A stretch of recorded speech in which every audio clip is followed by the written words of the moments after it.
I said the. It's fine. You didn't see me say that. It's fine. Refresh. It's so hard to not do it when I'm watching a fucking dang video. I'm sorry. Marxism claims It's you missed it. I think you think you missed that it. those that It's have fine. power over how this stuff is made, It's like as well as yeah, G's gonna get the me. process of efficiently obtaining these materials we need to survive, does not necessitate exploitation. Satius using honestly, that's not even like they might have said that. They might have said that, but I actually From don't here, we know can if that's define true. capitalism as a social Unless they were making examples of some other streamers. system based on private ownership of the means of production and the exploitation of hired labor. Communism is a stateless, classless, moneyless So again, to be clear, socialism is different than communism. does not necessitate exploitation. From here, we can define capitalism as a social this system is fine. based on private Again, based on private ownership of the means of production and exploitation of hired labor. So China. ownership of the means of production and the exploitation of hired labor. Communism is a stateless, That's correct. classless, correct. moneyless society. In fact, communism can be summarized in one sentence according to the Communist Manifesto: the abolition of private property. Socialism is the transitional period between the overthrow of capitalism and communism, in which the means of production are publicly owned by the people under the dictatorship of the proletariat. Transitional period, which is the sort of, the lower phase of communism as defined by Marx, but then this is how sort of Engels understands it, in which the means of production are publicly owned by the people under the dictatorship of the proletariat. So public ownership of the means of production. Scientific socialism.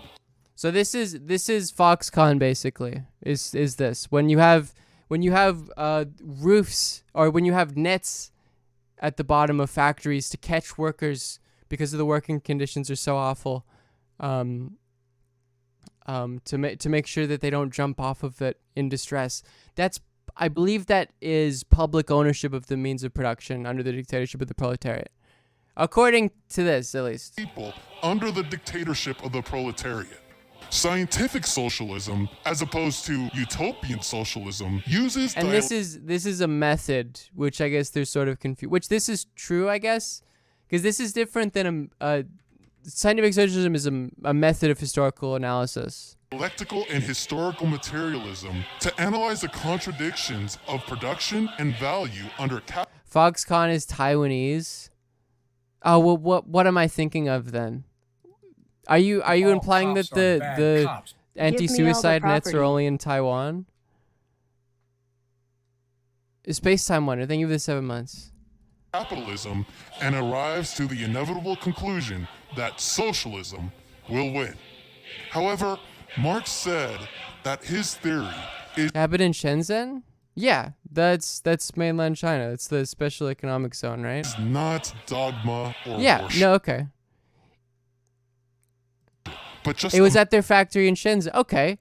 Oh, so they're doing capitalism.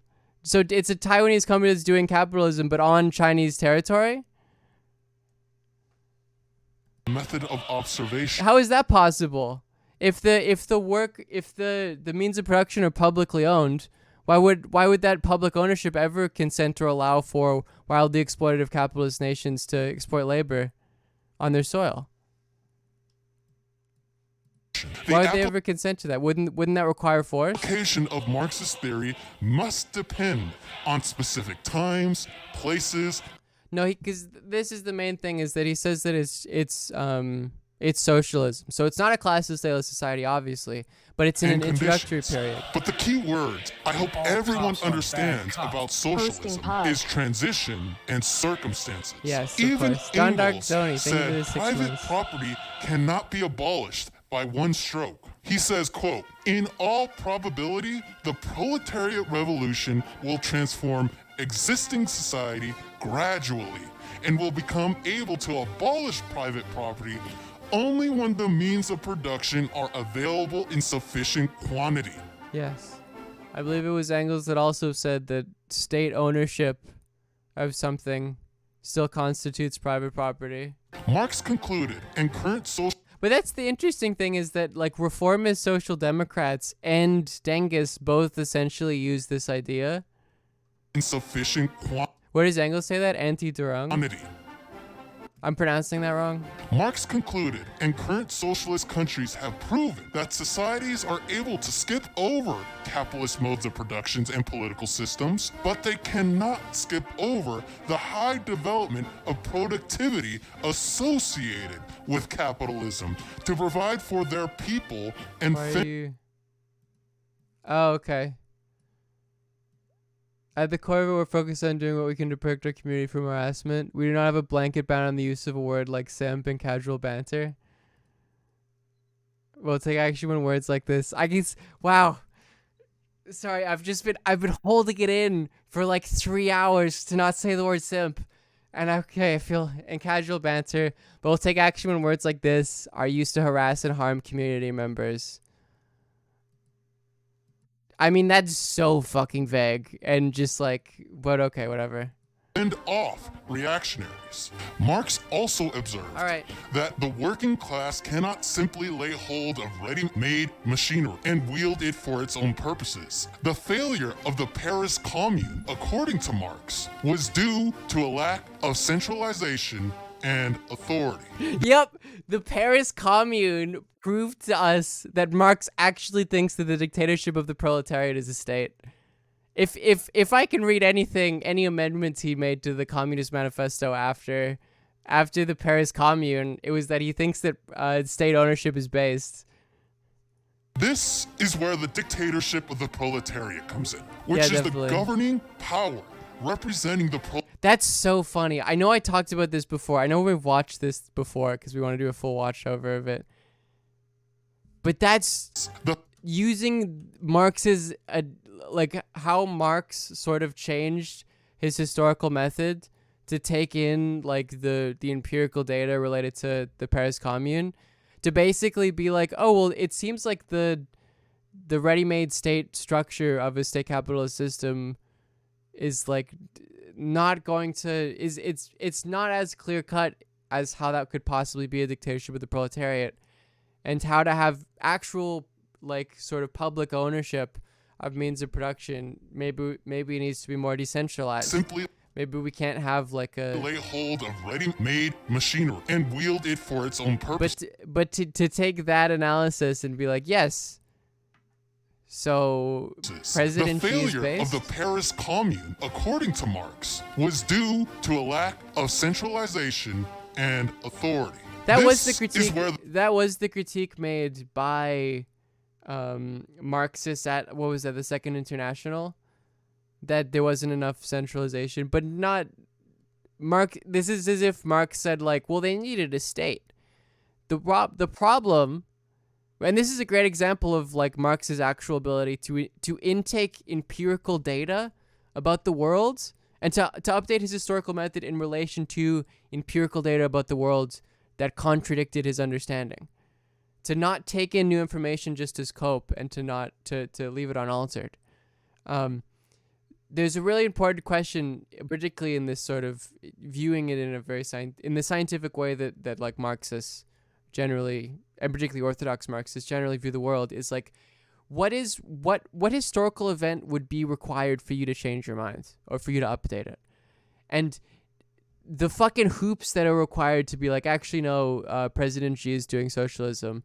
It's like, I do wonder what would be required for China to do for them to be like, actually no, it is state capitalist. What are the conditions there for the empirical data to not be taken in as cope?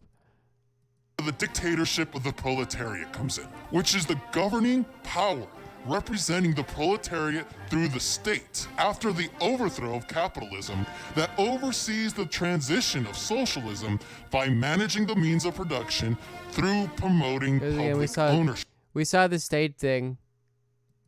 And generating productive forces while stamping out reactionaries and capitalistic influences. The importance of understanding all these definitions gives China has to say that Huawei is a workers' collective. Well, of course it does. us the conclusion that capitalism and the bourgeois class it creates are exploitative of the people.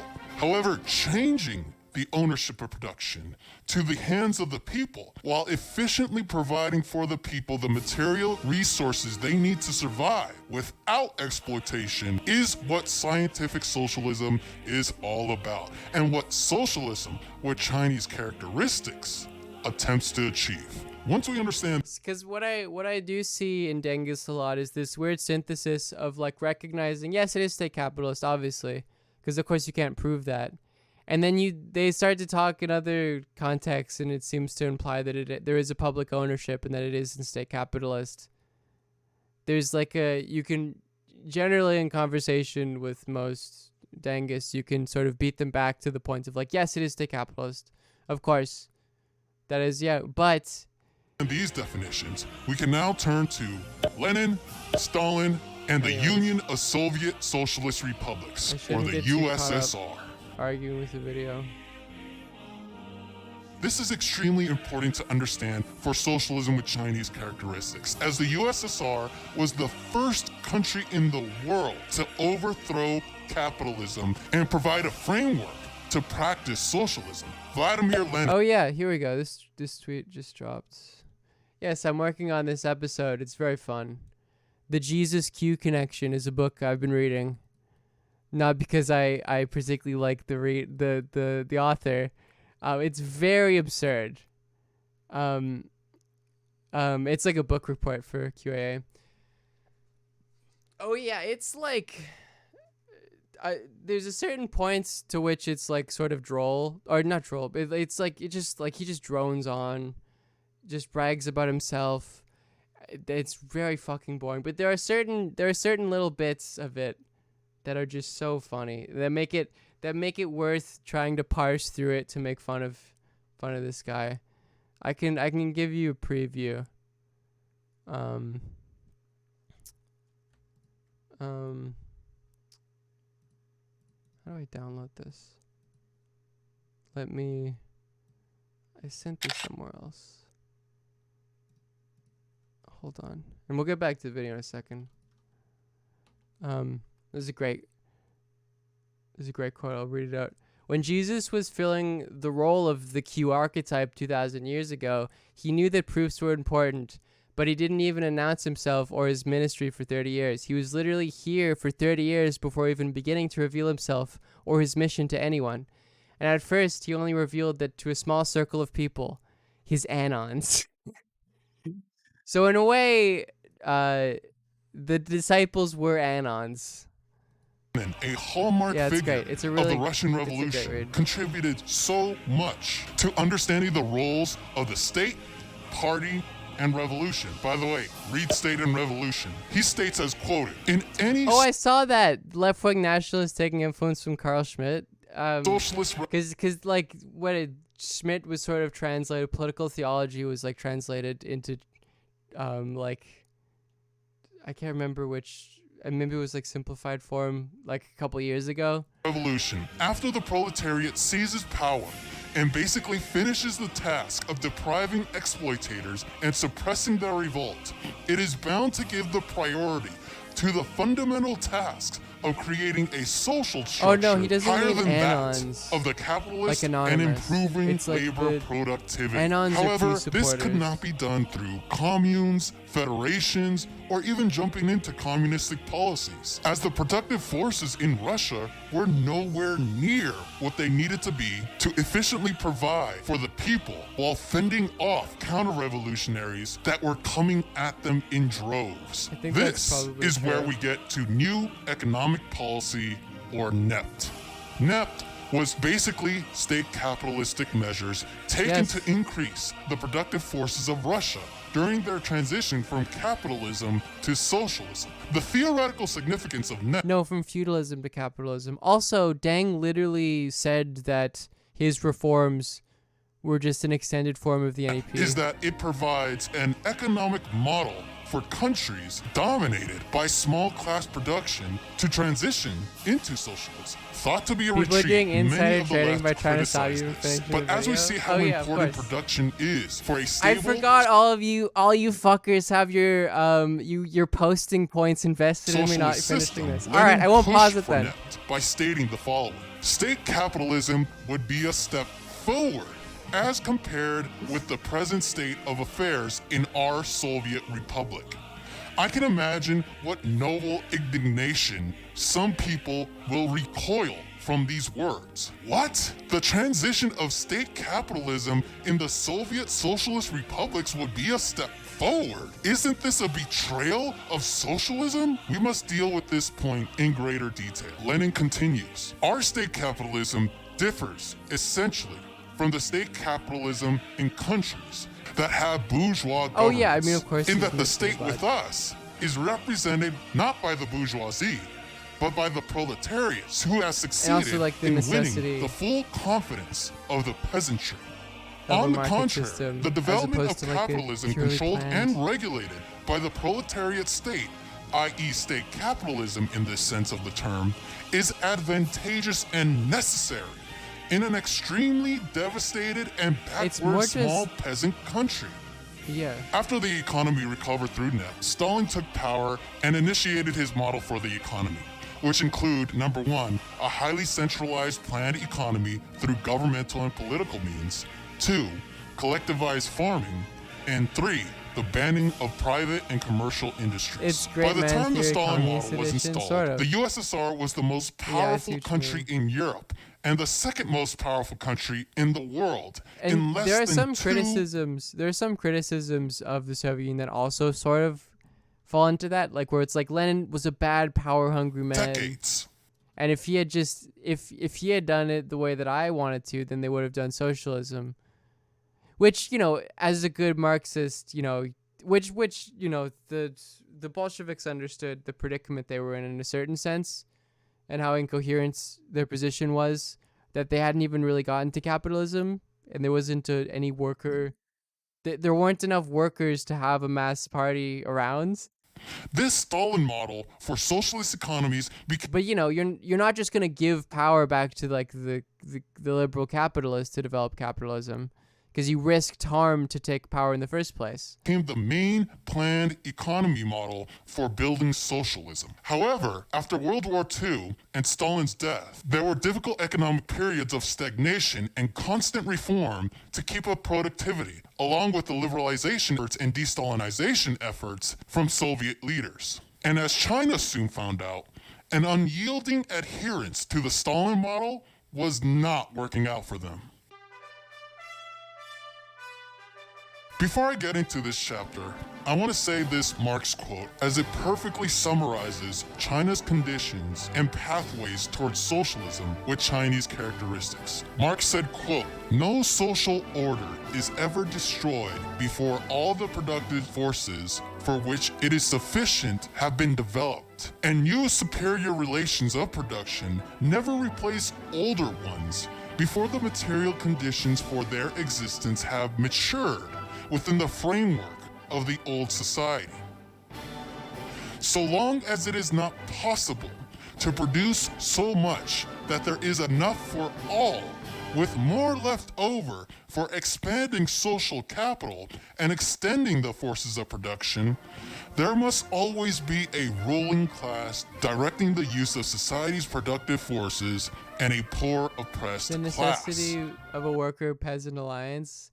Well, yeah, and that's like the extension more of Lenin would probably have been Bukharin then, which is to say, like, you get the wheat for industrialization or the grain by like paying the peasants, as opposed to just being like, we're taking your grain, which is the Stalinist route.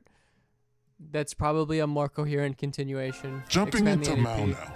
Mao was a great revolutionary leader that broke many precedents Which isn't to say that it would with have Marxist like, worked theory set by or the run into many of the USSR same while problems. following Marxist-Leninist ideology for China to arrive at the success it is today. So yeah, he's he critical unified of the Stalin. necessary classes and nationalistic interests in And Lenin. overthrowing capitalism. This guy is a Dengist. He thinks that Deng is the most base. That Lenin, Stalin, and Mao were wrong. He commenced an industrialization process under his new democracy initiatives to transition into socialism, and finally he pursued Marxism in every step in addressing China's social, economic, and political issues. It is because of his revolutionary achievements that the CPC continues to uphold Mao Zedong thought, and many members of the CPC consider themselves Maoists. However, there were some serious drawbacks that some of Mao's initiatives had, some of which are considered, quote, mistakes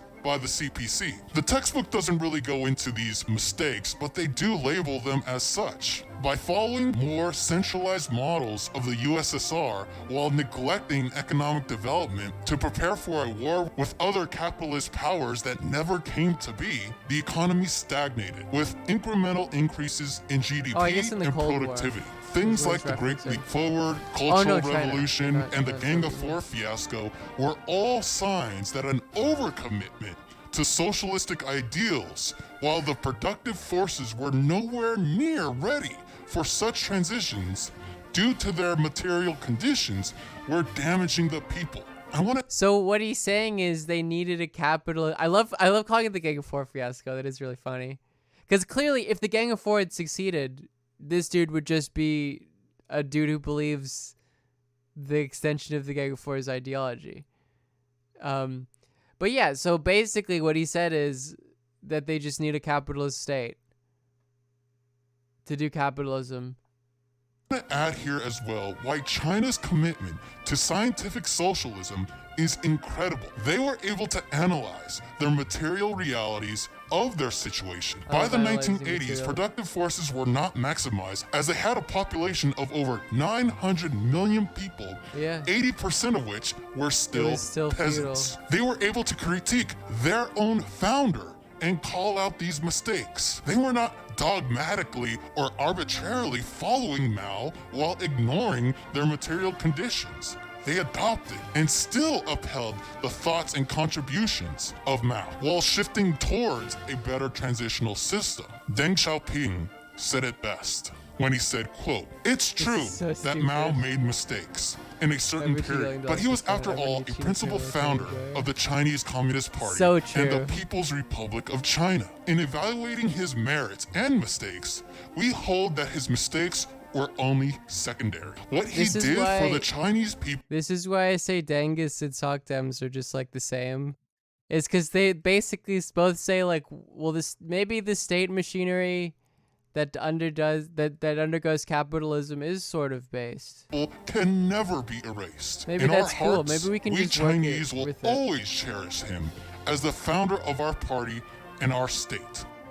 Oh, this is good too. And I know that you're doing this to make me not finish the video. I will finish this fucking video, so you can't fuck off. I don't believe in that imperialist nonsense, foreign terror. So true. Because that is like, and I don't know if, I mean, that's probably, yeah, like the quote unquote justification for like camps in Xinjiang or whatever. Why is he autotuned to hide his identity? Because the powers that be would arrest him or whatever. I don't know. Is because the Uyghurs are Muslim. That's essentially it. They view it's like a. So it's like you're doing the same thing that like Trump people are doing. Isn't that? Yeah. Anyways, there's a lot you can get into there. Yeah, that is also a good point. The problem with Mao is that he didn't take the peasants into account. China's conditions were different from that of the Soviet. Tang has used terror attacks by Uyghurs to prove they're all terrorists. I mean, there you go. It is, because this is the thing is like, how do I put this? It's not even a touchy point, I think. It's better to explain it properly. Union and needed to blaze a new path forward in order to survive. A shift in focus to China's productive forces and economic development was needed, which leads us into Like I saw this shared on the Dangus subreddit of like a CIA dude talking about how the biggest like gap in, or the biggest area that could potentially be infiltrated in China is Xinjiang, because there's a sort of social political difference in relation to the majority of people in that region being Muslim. And so they were like, well, we're going to support them and make sure that they could fight against China. And then Dengus are using that as an example of like, see, look, President Xi is justified in like political crackdowns and attempting to like manage difference by like destroying it. But the problem is that like the main way that states manage difference, and this is social cultural difference, is generally through minimizing it, which either relates to genocide, cultural assimilation, which is also genocide, expulsions, etc. Which is to say that it is the state working in its own interests, materially speaking. It's bad, but to be clear, people who think I think the state is good for some reason. That is generally how the state manages difference, especially the nation state after the sort of the Romantic period in Europe and exporting that abroad to the world through colonialism. That is how states fundamentally manage difference. That doesn't mean that a state is justified in managing difference in that way. And looking at a population that is heterogeneous from the nation state and trying to eliminate that difference, that doesn't mean that it's good, even if it is materially in the state's interests. This is the problem when you get too much into the fucking like geopolitical brain of like, hey, look, this heterogeneous Muslim population in China is some sort of a threat to the nation state, as if that would justify cultural assimilation. It wouldn't. It doesn't. And just because America, in some context, views and understands that weakness in that area, and the Chinese state is following its own interests to an extent and trying to minimize that difference, does not make it morally good. It explains it in relation to the same way that fucking America does Islamophobia, and the way that Canada does cultural assimilation through residential schools. That's how you explain it. I don't know. That's important. Deng Xiaoping stated, the essence of socialism is that's on the other thing. Liberation and development of from the war on terror forces, stuff. Because yes, Xi does. That's official. People's Republic of China state explains the cultural assimilation. Of exploitation is and the war on polarization, and the ultimate achievement for prosperity. Sorry, this time I pause. I will finish this video. That's why I do not like and this is generally a Maoist thing. It's not just Dengus. I think some MLs think this too. Their understanding of viewing the nation state as like the primary mode of revolutionary change, and that we need to sort of break up the hegemonic actors in the international system and turn it into primarily nation states, and that it's like that's not going to work. That's not the imminent nature of the nation state is a reactionary one. All. The first step in moving towards their famous opening up and reform was maybe not its imminent nature. That's probably too far. That they are still in the primary stages of socialism and will remain there for a long time. Productivity was not high enough to usher in a transition towards socialism. They must keep building their productive forces through more investment within and outside the country. With the need for China to dramatically increase its productive forces, the CPC and Deng Xiaoping were going against the Stalin model of planned economies to address their own conditions for the first time, and discovering that one of the tools that can help them rapidly produce their productive forces was markets. I love producing productive forces. Yes, if you want to be a capitalist nation state, it is markets will help you. The establishment of the socialist market economy in China is a breakthrough. But again, socialist market economy. He defines socialism, public ownership of the means of production. In traditional This is a capitalist market economy. socialist theory and a subversion Even by in his own modern account Western of what economics capitalism is. that equated markets with capitalism. Here is the textbook definition of what a market economy is.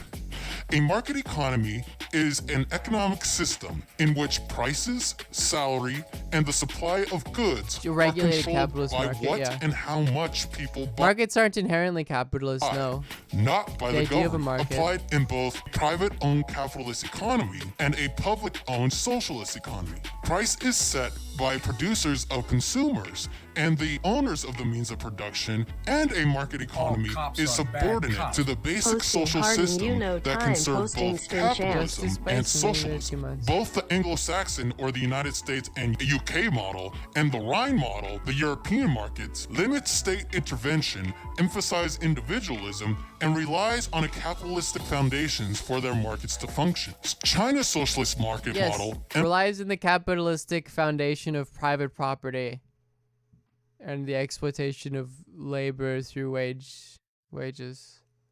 emphasizes the following. 1. The market is subordinate, restricted, and dependent on the basic socialist system. 2. Dominance of public ownership, which Is still that- holds just true today in to China. reiterate 3. The his own principle of definition. distribution according to work. This And isn't 4. a- The promotion of the goal of common prosperity and that people are masters of their country. This is different from capitalist market economies, which maximizes profit along with exploiting labor power to the maximum possible extent, inevitably maximizing the polarization between rich and poor. We're obviously seeing that today.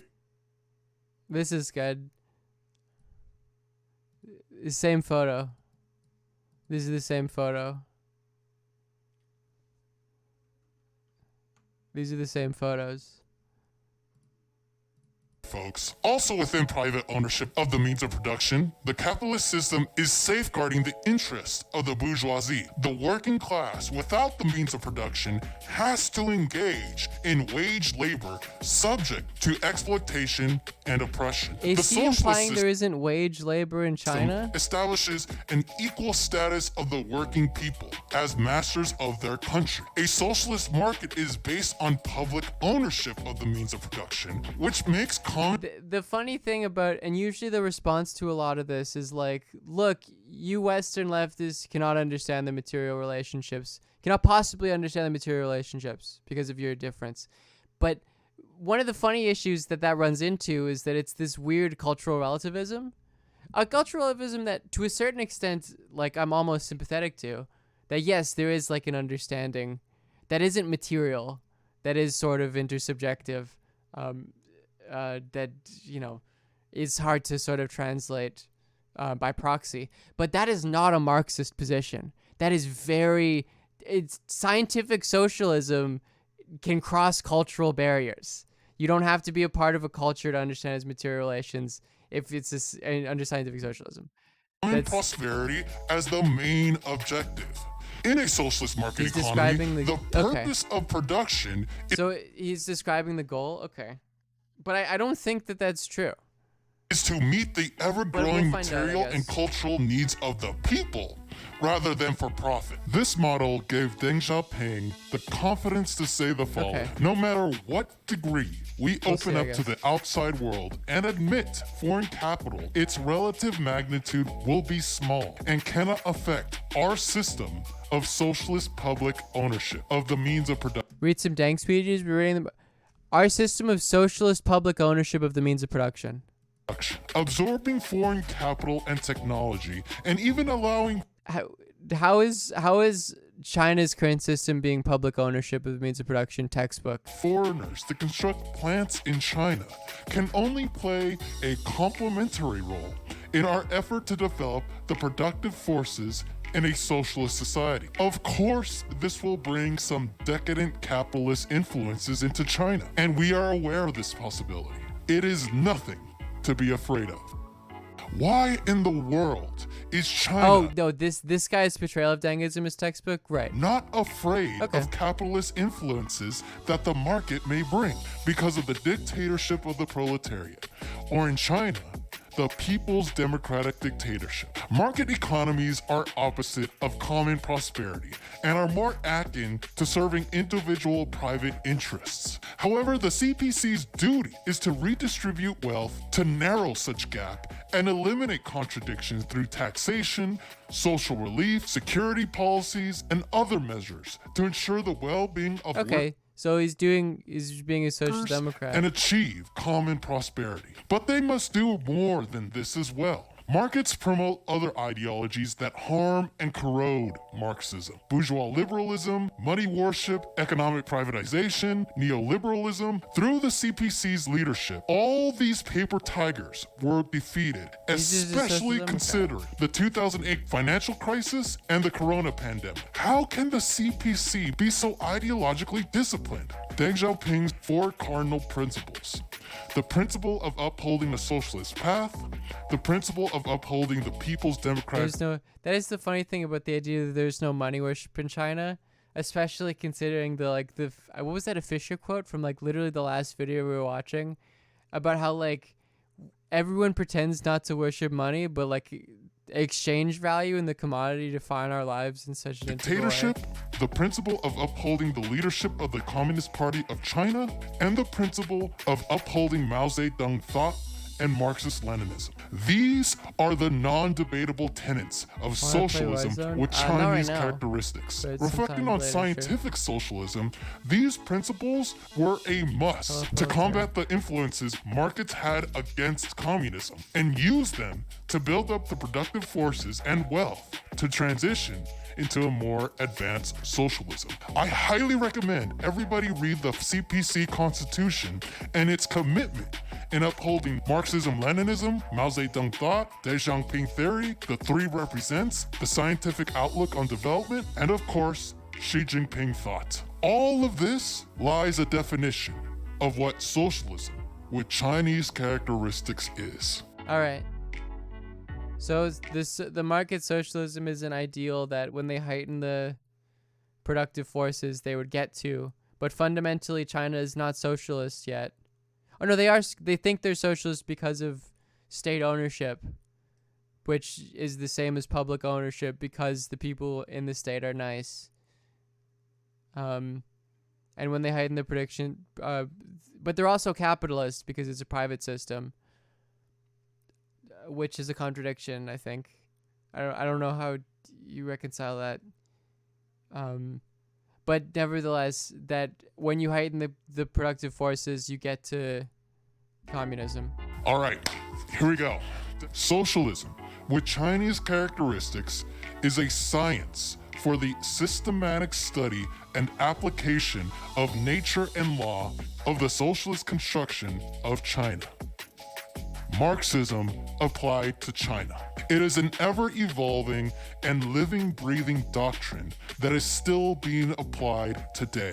And I'm going to be honest here, comrades. At first, it was difficult for me to accept this very broad and general definition. Doesn't this apply to all communist countries? But after seeing the challenges China pursued against the Soviet model, their historical conditions, and even the founder of their country, it all came together that using the Marxist tools of dialectical and historical materialism to understand the importance of productive forces to provide for their people, as well as generating enough resources for a proper socialist transition with the discipline of the People's Democratic Dictatorship, this all made sense. This is not some religious ideology where zealotry and commitment is rewarded with prosperity. This, comrades, is scientific planning.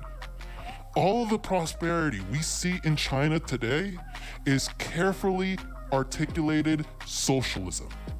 Socialism with Chinese characteristics has a specific... Again, this is just the people who... It is just the social democratic position, or like the Euro communists, who think that we'll manage we'll take control of the sort of because the the Western system, market system, still fundamentally has planning. It's just on through the mode of the large capitalist firm. You need some sort of. There's a good book called The People's Republic of Walmart that sort of goes over this. That fundamentally, like, a mass planning system is required for a large capitalist firm, and then that's how the international economy is structured. But that in the West, it's far less based on the state itself that plans it, but on the particular firms, which I guess you could see as a positive difference. Meaning. But yeah, it's just like, well, we can take control of the already made. Essentially, at this point, I mean, I guess you could say that it isn't already made state machinery because they built it. It's been built by, like, communist-minded people in China. But at this point, it is essentially the point is that it is state ownership, but that the people who are managing the system are socialistically minded. So that's essentially the Euro-communist position of, like, we'll just control the already made state ownership, or, you know, already made state apparatus, and then through that we can get public ownership, and then use the already made machinery to as well. heighten means of production and then reform into communism. It is not applicable to all other countries that are building socialism, like Cuba, the DPRK, Laos, or Vietnam. From the textbook, the goal of socialism with Chinese characteristics is taking the path of socialism under the leadership of the CPC, and in light of China's basic conditions, it is just the idea that you can essentially reform your way out of capitalism, but under the right conditions. Which is funny given, you know, and I guess this is why you have to slightly disavow Mao, because what is, like, the one of the most well-known Mao quotes is, like, fundamentally what is Marxism, if not, and I'm phrasing this in a weird, like, Zizek'ian way, if not that what is it? It is right to revolt. It is right to rebel. Economic development as the central. And the response, obviously, to this worldview is, like, yes, you know, they're developing capitalism. They're heightening contradictions or whatever. And then a movement not related to the already existing state capitalist machinery, you know, transcends the system, outside of the interests of the state. You run into the fundamental same issues that social democrats run into if you think that you can, at owning the state capitalist system, reform away from it, is that you become part of the system. You become an element of the state capitalist machinery. And even if you try to act in a way that attempts to transcend it, you always get integrated within it.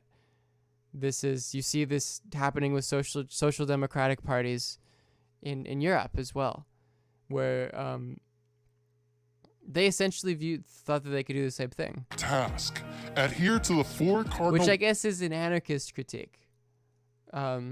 Principles. Preserve, reform, and opening up policy. Release and develop the productive forces. Consolidate. But, you know, in an accelerationist point of view, it's like, yes, the more capitalism there is, the more you heighten the contradictions, and the more that there is a possibility for some sort of revolution against capitalism. It's just the Dengist model is like, no, but we also do the socialism and the communism. That's also just us. As opposed to, like, no, we allow the conditions for the social movement that could happen that transcends us.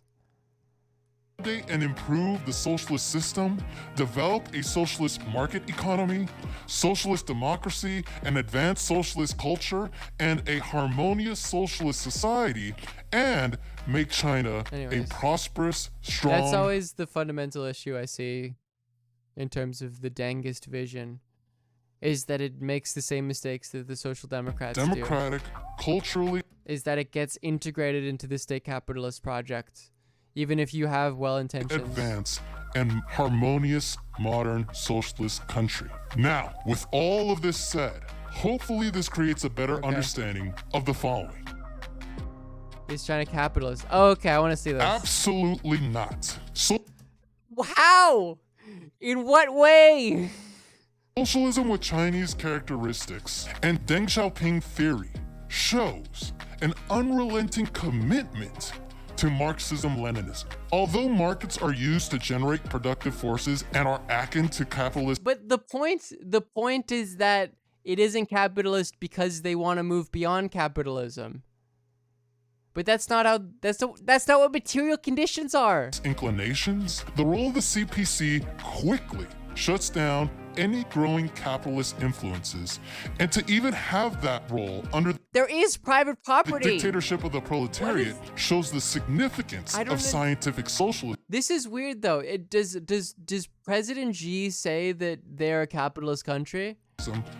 Because some of the Dengists I've run into will be like, yes, of course it's capitalist now. Apply to Chinese conditions. It would be absurd to argue. His literal definition is it's private ownership and wage labor. It would have been easy for the Chinese government to just cast communism aside when opening up. Why commit to Marxism-Leninism for so long when the markets appear to be working? Let the capitalist influences infiltrate our system. Hell, they did in fact have those debates. But look at There are billionaires. There are literally hundreds of billionaires in the Chinese parliament. them now. In less than one generation, they went from an agrarian society with 80% peasants to an economic capitalist powerhouse country. that towers the West, Oh, especially considering their public sector remaining dominant and It's public ownership, but there are billionaires. How do they make their money? It's not through the wage system. diverse sectors It's of the not through the economy exploitation of labor. developing by them, and it is all due to Marxism-Leninism, not capitalism. Here we go. Mind you, billionaires only make up a very small fraction of the party.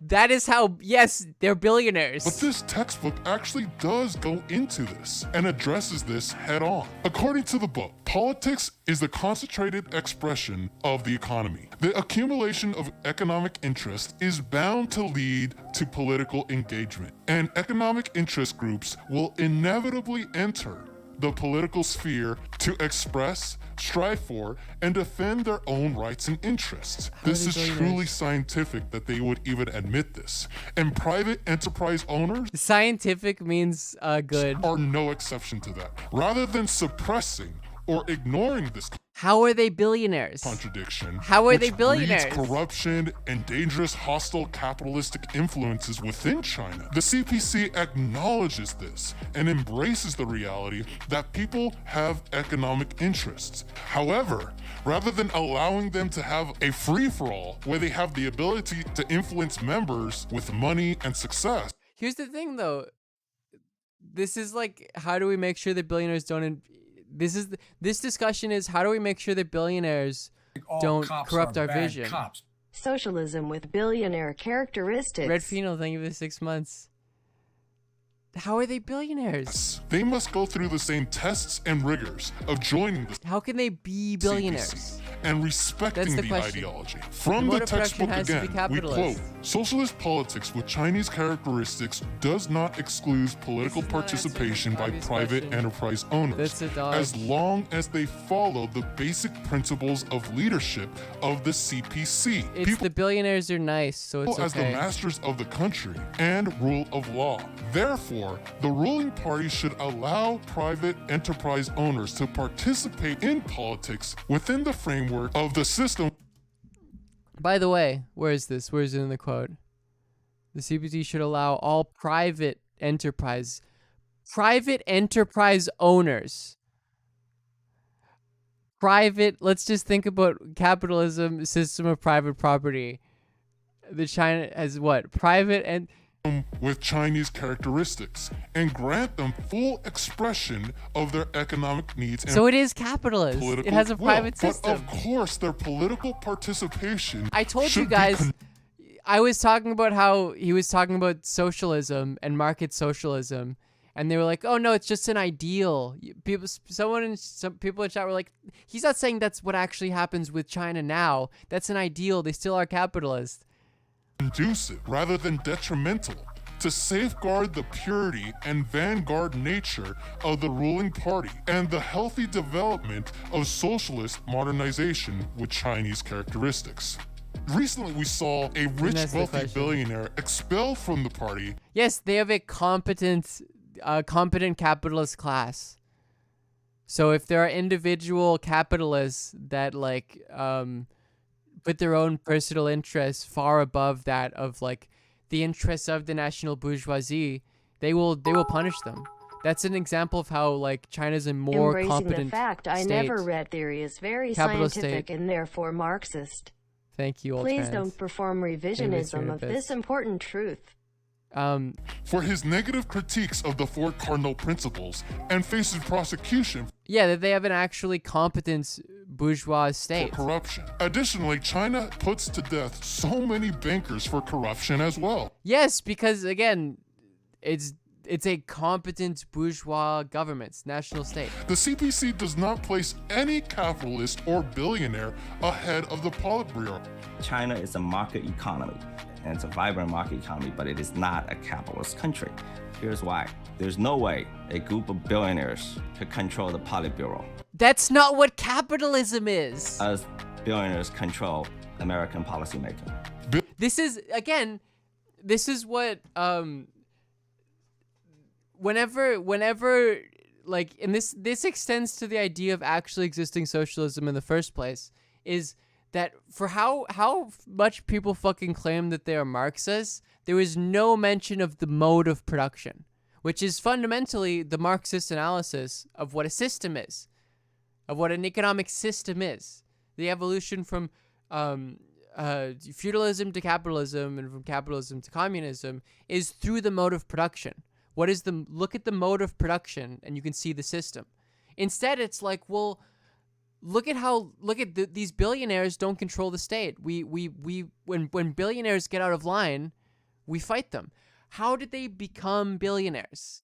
And it's through the mode of production, through wage labor and the exploitation of labor is capitalism. Billionaires, like markets, are beholden to the socialist system as they are subordinate, restricted, and dependent upon the basic socialist system, as reflected. Usually when I argue with Dengus and they make this type of point, they sort of go back on it. They're like, yes, of course, it's a capitalist mode of production, yeah. But we're heightening the contradictions, and we'll get to socialism. In Or Lenin, we'll get to communism, which is a similar sort of point. it's as Tax the in social Kind, democratic. where he talks about net. He says, quote, Yeah, usually Dengus will walk that back. They'll, among people who like China or whatever, they will agree, and then if someone critiques it, they'll walk it back, because it's obviously just to any basic scientific socialist analysis, it's wrong. Again, the point of scientific socialism is that it's falsifiable. It's a material analysis of history that if new empirical data contradicts your theory, you have to update it. The obvious question is, what is required for you to think that China is capitalist? What has to happen? What is the empirical data that you have to see in the world for you to update your the worldview? concessionaires is a capitalist. He conducts his business on capitalist lines for profit. Yeah, how do you falsify and a is theory? willing to enter into an agreement with the proletariat government in order to obtain super profits or raw materials which he cannot otherwise obtain or can obtain with great difficulty. So it's capitalist. As China builds the Because Lenin thought that the Soviet Union, in his life, it was state capitalist. capacity to redistribute wealth, Because this isn't even Leninism, right? This is not a critique of Lenin even. to lift 800 million out of poverty by alleviation commissions, job placement programs, Yeah, to integrate them into the global capitalist market, to force them to sell their labor for profit, for capital. That's why they did that. It's fairly straightforward. You can look at the chapter on primitive accumulation in Capital Volume 1, and it very explicitly highlights what they were doing. In fact, there are papers that literally analyze this, and it's a fairly straightforward fit. and free housing through its market. This is the ultimate irony, though, because when Dengists talk about they've released people from poverty, they're doing and they're actually they are actually far more effective at doing this, admittedly, than like the IMF does, or what is it, Peter Singer, that has that book that's like, things are getting better. Look at, there are less people in poverty, and obviously the IMF numbers that talk about poverty relief from the market are far more fudged. And sort of, I guess you could say, bad faith. It's Pinker, sorry. I don't know why I mix those two up so much. Not Singer. That they have to do a lot more lying about it than the Dengists need to do. But it is the same phenomenon fundamentally. It's like, look at this poverty relief through market reforms and through capitalism. Now, obviously, if the standard is who's doing the poverty relief better, it's clearly China. So I will give it to them. They're a much more effective capitalist state. Economy. Having billionaires to generate such wealth for 1.4 billion people is unsurprising. The CPC monitors and accepts them into their party, not through some corrupted means of capitalist power, but to curb. That's not what capitalism is. And restrict their influences to ensure its promotion of socialism. With this, huge efforts in stamping out corruptions have been taking place in China. There have been over 1 million. I mean, yes, claiming introduction to the global market and proletarianization of socialism. Yes. No, I mean, I meant like in direct relation to how many people they are removing from poverty, uplifting from poverty. Corruption cases since 2016, with these cases doubling over the past year. Again, that's not what a dictatorship of the bourgeoisie would absolutely do that. Just in the same way that in a dictatorship of the proletariat, if there were workers that were going out of line for the interests of the working class, that dictatorship of the proletariat would intervene. Communists can definitely say that there is no tolerance for corruption under Xi Jinping. With all this said, comrades, I really hope this gives you a clear understanding of socialism with Chinese characteristics. I want to end this video with one final... Is it on socialist support equivalent policy Medicare for all? No. The main form of electoralism that is probably pretty justified is just like not an idea that like, well, if we do this electoral reform, we'll get towards socialism, but just like even if it's a basic sort of moral belief of like, well, people live awfully and I want to make their lives better. I can't particularly hate that. You could say that energy towards electoralism is potentially not as efficient as maybe elsewhere, potentially, but even so, I understand the impulse to want to improve people's material conditions. Poggy's 12 months also. Hey, I am back, lol. Yes, Mike. Hello. Thank you for the year, and I'm glad that you are finally back. We love to see it, folks. From Deng Xiaoping. If you do not follow Central Committee on Twitch, make sure to follow Central Committee on Twitch. Not only for China, we're getting but also the pills. rest of the world. We believe the experiment will succeed. So, if it does, our experience may be useful to the cause of world socialism and other developing countries. If we assume by mid-21st century our population will have reached 1.5 billion, and that we shall have a per capita GDP of $4,000, then our total annual GDP will be $6 trillion, and will place China in the front ranks of the world. They are far more competent. When we reach that goal, we shall not only have blazed a new path for the peoples of the third world, who represent a quarter of the world's population, but also, and this is even more important, shall have demonstrated to mankind that socialism is the only path forward, and that it is superior to capitalism. All cops are bad cops. Liv, I will always simp for you. Thanks, it's Prograde, for the 5 months. Anyways, I finished it. So all you the betters who thought that I would not finish it, how do I do that? How do I actually update that? Great job. Yeah, all of you said that I wouldn't finish it. I finally did it. You lost the bets. The readjustment to those posting points. There we go. Prediction result is yes. There we go. I don't know how you did that. Whichever mod did that, thank you. Wait, why is the see details? Okay. Well, cool. There's a... Oh, I can... Yeah, sure. Okay. So that was good. That was a good watch. What else should we watch? Oh, yeah, there's a new Philosophy 2 video. So we can watch that. / prediction. Oh.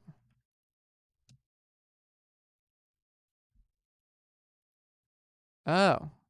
Cool. That's cool. That's a cool new feature. Okay, I can read this after I'm done. That's cool. We're not done though.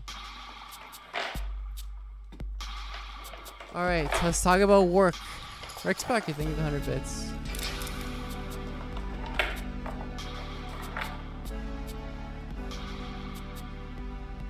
I think I finally went and worked myself to death. Thanks to the pandemic, people all over the globe are out of work, and politicians are scrambling to get the economy back on track. But don't you feel like there's something wrong with work? Even before the Rona, did you sense it? Like an invisible chain wrapping around you, This is Low Road forged Society. link by link and yard Yeah, I'm sorry, by it's a British yard. person. It was like it was radioactive. Like I would take construction jobs, and it was like I was being poisoned. Yeah. You know, it was like literally like I was getting radiation. Yeah, you feel like from you're it. dying. Yeah. You're young and you're awake and you're like, I'm dying. This is killing me. I think learning about work has the potential to cut across political divides in these polarized times. Because a lot of people feel, and I want to explore why. Currently, I have 2 full-time jobs. I'm a professional actor, and I also do whatever this is. But I want to tell you about the 5 jobs I stream on Twitch and I am a podcaster. I'm not I exploited. had before this I have one. it extremely easy. So put on your nightcap, sup your meager plate of gruel, and allow me to play The Ghost of Christmas Past.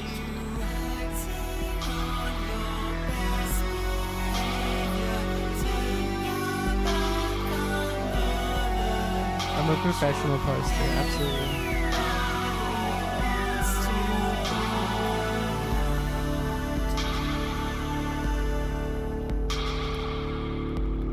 My first real job when I was still a teenager was doing data entry as an office temp for the NHS. Technically, I worked for a private temp agency who were hired by the NHS, but it was my job to take paper copies of patient records and type them into the computer. I was usually hired during a busy period to clear a big stack of papers, and then after Data a few entry weeks is I'd be awful, moved to a yeah. different department, maybe in a It's different just hospital. monotonous. Thing is, people only requested a temp when the records piled up too high for them to handle. And the process of requesting and arranging one took a couple of weeks. So by the time I got there, that's they'd tough. usually managed to clear the backlog themselves. Oh, My boss was some that's agency weird. dude on the phone who I'd never met. Nobody in the office had any authority over me, and unless I really pissed them off, it wasn't really worth the effort it would take to get rid of me. The only time it ever got tense was when I used the office microwave to make fish soup, which, in fairness, was a dick move. So most of the time, I was paid to sit around doing literally nothing. And you might think that sounds like a pretty sweet Oh, gig, we gonna get into fucking Graber? but it was miserable. I still had to get up early, put on a tie, go into an office, which was usually in a horrible This is good. I had a quality assurance job for the summers for a while. And it was a lot cramped like old this. building with Where it was just like the work I had compared to, and you know, yeah, it's bullshit job the stuff. heating Okay. turned up way too high and those white styrofoam And you would think doing nothing is like getting paid ceiling is like tiles only good, but it's golden surprisingly, yellow with age. All And cops sit are there. bad and you know, cops. it's I guess it's better than you know. BP McCann, thank you for this. All day doing nothing when I could have been doing literally anything else. It's I surprising. was never it in an is, office yeah. long enough to get to know anyone or share in the banter. I just drank lots of tea and That is also read a very good. book I'm in the and middle of it. Did pointless mental exercises like figure out exactly how much I was being Right, paid RIP per to Greg. second just to sit there. You could probably put the whole NHS on one computer system and give the doctors those pad things from Star Trek, and then there wouldn't be any paper records and I could have just made fish soup at home. And it turns out that a lot of people feel that way about their jobs. This The management, anthropologist economy, David service Graeber economy. was famous for his analysis of so-called bullshit jobs. Yeah. Not just hard jobs. Those are something else, and I've had a few of them too. In order to qualify as Useless a job. bullshit job, the person doing it has to believe that there isn't really any point, but they have to pretend like there is. According to a 2015 poll by YouGov, 37% of British workers believe that their job makes no meaningful contribution to the world. And maybe that's not surprising, because the main products of the British economy since the Thatcher years have been sarcasm and transphobia. But it might not just be cruel Britannia. Supposedly in the Netherlands, it's 40%. We might want to take those numbers with a pinch of salt. That poll asked 849 adults, which is hardly every working person in Britain. I think the way Graeber explains that is like, there is definitely people who have bullshit jobs and don't know it, and there are people who think that their job is bullshit. And Graeber wrote a little article about bullshit but jobs. it went viral and got translated into over a dozen It sort of languages. balances He got a out. ton of emails from people being like, yes, my job is nonsense, which suggests that it might have struck a chord. I certainly found it relatable. That data entry job was pure bullshit. It was just a test of my mental stamina. How long can you sit here pretending to do something before you give up? And it's the pretending that's exhausting, which is kind of a weird thing for me to say, because now pretending is my job. There's quite a lot of pretending that goes into making this show. Plus, like I said, I'm also an actor, and that is literally just playing pretend. Diary I pretend every day on stream. I have to pretend that I'm not a CIA agent. of when a I'm actually- workaday actor. Dear Diary, today I did a commercial for a product I've never used. I had to pick up a jug of water and put it down in front of the camera 27 times. Then I had to throw a bottle into a bin 17 times, missing in exactly the same way every time. I've never used the product before, I don't expect I ever will, and I wasn't paid very much to do it.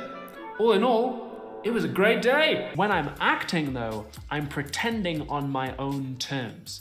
My first job out of drama school was doing voiceover for an accounting firm's internal corporate video. And it was a blast. I had a great day. I didn't write the script or direct it, but I had creative control over my performance, and that counts for a lot. Bullshit jobs require you to pretend for your boss. Even if you know and they know that there's no point in you being there, you still have to do it. Someone else owns your time, so you just have to sit there and use it up on pointless tasks till the end of the day. It grinds down your self-esteem until you just feel like Interesting crap. if But sex work is coming up. you then? can't Okay. admit that. Yeah, maybe. You can't say out loud, this job sucks and I hate it. Because if you do, That's the weird thing, and you see this with like, I think it's MLs that do this type of thing. It's not every ML, and not all of them are MLs. But the thing of like, can't believe people do sex work. You're selling your body for profit, and it's like that's not quite how that works. But also, like, by that standard, so is wage labor. The thing you produce when you labor it's very connected to yourself, and you're sort of alienated from that production. you might lose it. So you have to be like, oh yeah, I am really passionate about data entry. I just love getting Love data entering things down and into- entering it. Sometimes I do data entry on the weekends. I'm just weird like that. Like, I got a dog, I named him Yeah, no, data I know entry. not all Like, MLs. what? No, I don't mind that the office smells of fish soup. I love it. That is an ML phenomenon, though. Like Close- if someone has that take, they usually have a bunch of flags in their bio. connected to an idea you might have heard of called emotional labor. It was thought up by a sociologist called Arlie Hochschild in the 80s, who famously did a study of Delta Airlines flight attendants. Which the phrase emotional labor has been so fucking like misused. They had to manage the emotions of their passengers, always having a smile and a helpful attitude, and a smile and a comforting presence, and a smile, and a smile, and a smile, and a smile, and a smile. Technically speaking, my data entry job didn't involve emotional labor, even though I did have to pretend like I was working. In order for it to count as emotional labor, the job has to be public facing, and the performance has to be something your boss can monetize. The smile on There that we face go. is part of what keeps glad them that he's coming back to defining it. Delta. It is literally Emotional labor what is you not are the same being as paid emotional for. effort, Not all yeah. emotional labor is bad. A nurse, for instance, might Yeah. need to comfort a patient as part of their job. Well, because, it's socially necessary labor. And some of that is, like, good. And some of it requires, like, an emotional... Like, you could think of, especially an example of, like, an emergency on a plane where things are shaky. It's like the emotional labor you provide does actually comfort people. There's a reason it's deemed That's socially okay. necessary. The question Hochschild asks, though, is if Delta Airlines Well, socially necessary labor means that it relates to the commodity and commodification exchange value.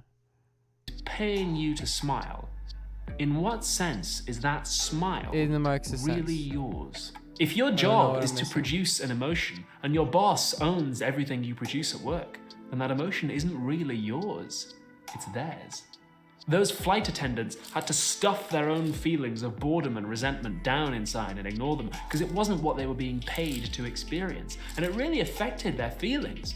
They felt like work robots. In a similar way, if you have to pretend like your job is meaningful when deep down you know that it's bullshit, that's your employer laying claim to the lens through which you view reality, to your values Are we and what getting you into think some constitutes phenol? meaningful work. So no wonder it's upsetting. The opposite of a bullshit job is a hero job. A job that absolutely has to be done Child no matter work. what. If you're talking about a hero job, you had better be praising it and the people doing it. The two that spring to mind are the military and the police. It's considered bad form to question those institutions, even though if you ask any troop or cop, they'll tell you the job involves a fair amount of bullshit. Here in the UK, we're starting to see the idea of hero jobs used as a tool of workplace discipline. When the pandemic started, we were all encouraged to stand on our doorsteps and clap for the NHS. There are big banners up in London now thanking our heroes. But many of the people cheering on the NHS now were absolutely lambasting junior doctors when they went on strike in 2015. Healthcare staff have for almost a decade pointed out that austerity and public sector pay freezes have left them dangerously overworked and underpaid, but the government still won't give them a pay rise. When teachers' unions, which is to say teachers, expressed doubt about the safety of opening schools again, the Daily Mail ran the headline, "Let teachers be heroes." Oh, wow. If your What job an is a awful heroic country. one, then anything that stops you doing it is villainous. If you're a hero, you're not a worker, so you don't get control over your workplace. You get a heroic cause to die for. I could have gone on getting paid for nothing, pretending to work in that office, and eventually I could have started stealing NHS valor, like, yes, I did data entry for the NHS. Please, ladies, there's only one of them. But I couldn't handle it. It wore me down with its sheer pointlessness. So, I quit. As I soon discovered, though, the only thing worse than a bullshit job that does nothing is a bullshit job that hurts people. Oh, dang. This probably doesn't count as a job since I was technically never paid, but a few years ago I went to live in New Zealand for a few months over the summer. I spent most of my savings on the flights, so I thought I'll get a job for a few months, make a bit of money, and then travel around having fun. But you know me, I had to try and be clever about it. I thought that if I got a job where I wore a tie, I'd make more than all those suckers working in a bar or picking fruit. So I signed up with a dodgy company selling door-to-door insurance. I honestly couldn't tell you what kind of insurance we were supposed to be selling. I think it was for some very specific financial thing. But in any case, the real business was getting people to sign over their contact details so we could sell them on. That's why the most important bit of the form was actually the little box they had to tick to say that we were legally allowed to do that. Which we were encouraged, by the way, to just gloss over, like, yeah, that's no big deal, just go ahead and tick that there and sign that at the bottom, yeah, in blood, if you can. The work was on commission, and I was told that I could make a few $100s a day if I was good at it. I was pretty good at improv, and I liked talking to people, so I thought, what the hell? They sent me out with one of their best guys to learn the ropes, covering a fancy neighborhood in Auckland. And it sucked. We only signed up 2 people all day. The first was a guy who didn't speak English, and the second was a heavily pregnant woman who clearly just wanted us to leave. My colleague pressured her into signing the form, and I honestly just felt ashamed of myself. Walking back alongside a motorway after a long day of trying to sell pointless insurance, tired and dehydrated, I wondered how many other people did bullshit jobs like this one. Why did they exist in the first place? How come so many people were stuck doing useless things, or unemployed completely, when there's so much work in the world that needs to be done? We've got a hell of a lot of climate-related stuff to do. Feels like we could squeeze a few jobs out of that. We need nurses, we need teachers, we need carers. Some people like to answer that question by saying that young people aren't doing those jobs. They're all doing useless degrees in media studies and critical race theory and starting Patreon campaigns and inventing 5 new genders when they should be doing STEM. Either that, or it's all these government regulations tying us all up in red tape. Bloody Brussels bureaucrats telling us how bendy the bananas have to be. I'm British. I like my bananas straight, hard, and green. See young people doing Twitch, yeah. Like the Hulk's dick. That's No, I think that they would think it the same as STEM. But at the very least, that can't be the full picture, because bullshit proliferates even in so-called real jobs. Graeber talks a lot about the increasing amount of bullshit that university lecturers have to do instead of actually teaching. And the private sector isn't necessarily any better. My job selling pretend insurance was completely private and completely pointless. So why do these jobs exist? Now, in fairness, maybe I thought that was a bullshit job, but I'm not a big brain finance genius. Maybe we were really helping those people. Maybe there's some dude in New Zealand now who's like, the global economy seems to have collapsed. Good thing I bought all that insurance for this exact situation. Maybe you don't know how your job fits into the whole company, but you must be doing something useful. Otherwise, why would the people at the top have paid to hire you? Graeber's thought of that, though. He says, yeah, if your boss ever came to believe that your job is completely useless, you'd probably be sacked. So when the boss comes round, you'll pretend like you're working on something really important. And when your boss's boss comes round, your boss is going to pretend as well. So the higher up the organization you get, the less of a clue you're going to have about what everyone below you is actually doing all day. He also says that if you tell mid-level management types that a lot of the people under them don't really need to be there, they get hostile. Bullshit jobs are often just there as a status symbol. If you've got people working under you, then that means you're important. You're the head of the team, and that feels good. Even if you and the team just take turns microwaving fish soup all day. Another reason might be that bullshit helps us avoid doing things that we don't really want to do. Bullshit gives a false impression. It ticks a box so somebody has their ass covered, but it's not actually supposed to change the world. For example, in the UK, the Equality Act of 2010 gives every public body a legal duty to promote equality. The way that's often cashed out is an organization like, say, a university will publish a document talking about their goals and their policies and their values. But scholar Sarah Ahmed has pointed out that a lot of organizations, like universities, will publish, say, a racial equality action plan. I think Ollie has cited Ahmed before. But then not actually do anything She's good. to combat racism. They'll be like, we are committed to fighting racism, and that's why we've commissioned a commission report from a committee that will tackle racism, which we will take in all the website goals, why we've commissioned and that will prove that we are not racist, even as we continue concentrating power and money in the hands of white people. And people can tell. They can tell when you don't really mean it. Some of those people then go, this racism stuff is all a load of bollocks, you virtue signaling snowflakes. They have correctly identified a problem of bullshit, but they haven't realized that the bullshit work is being done specifically to hide the actual problem, which is very real. And I bet if you look around, you'll find people whose job it is to produce documents like that, whether about racial equality or climate policy or health and safety rules. Yeah, it's like the people who are, and I feel like this is an online disorder of like thinking that like woke stuff is when capitalist companies are like, yes, we hear you, we see you, and we're not going to actually do anything. And then you're like, well, this must mean that like anyone who centers racism in their politics is like this. Documents that are there just to exist, just to look like they're doing something. Documents become forms of institutional performance. There are ways in which universities perform an image of themselves, and there are also ways in which universities perform in the sense of doing well.